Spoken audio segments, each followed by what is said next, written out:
Hi everyone, welcome to Faith at Home. My name is Leah. Today I will make my offering, show you my candle, which reminds me that Jesus is the light of the world and his light shines in me and it shines in you. And today I've got a question for you. Have you ever gone on a long trip? Where did you go? And how did you get there? Pause the video and talk about that with your family.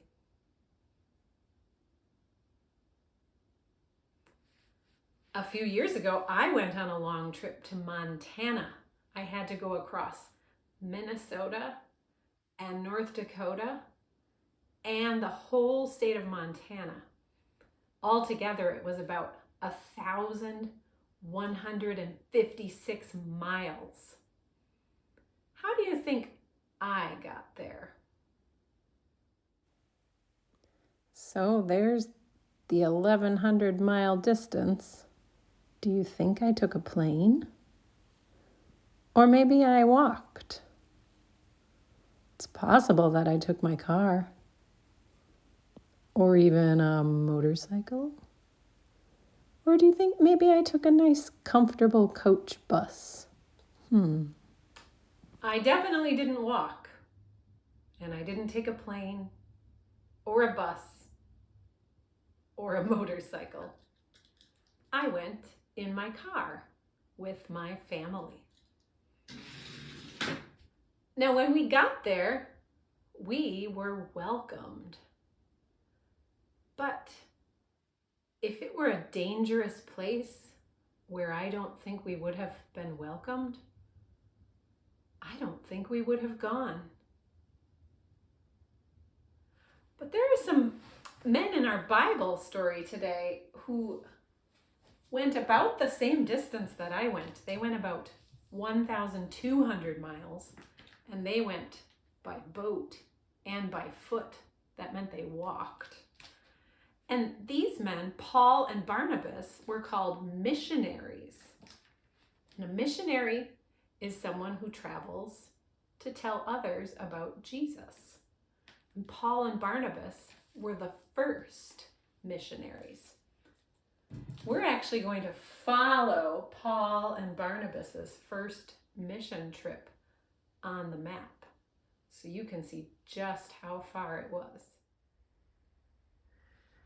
And now we're going to map out Paul and Barnabas's first missionary journey. They started out in the town of Antioch in Syria.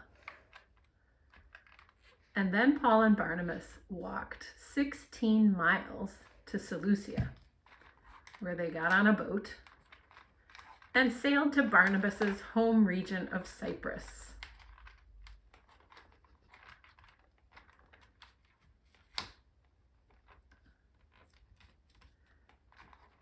When they arrived in Cyprus, they walked all the way across the island, about 150 miles, to the city of Paphos, where they again boarded a boat and sailed 150 miles to the town of Perga on the coast of what is modern-day Turkey. From Perga, they walked 125 miles to Antioch in Pisidia.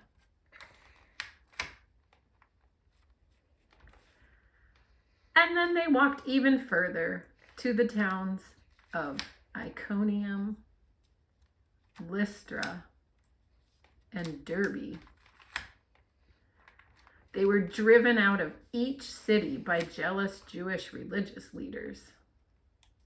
Now, from the town of Derbe, it probably would have been easiest to go back to Antioch in Syria by land or by boat through that city of Tarsus. Can you point to Tarsus?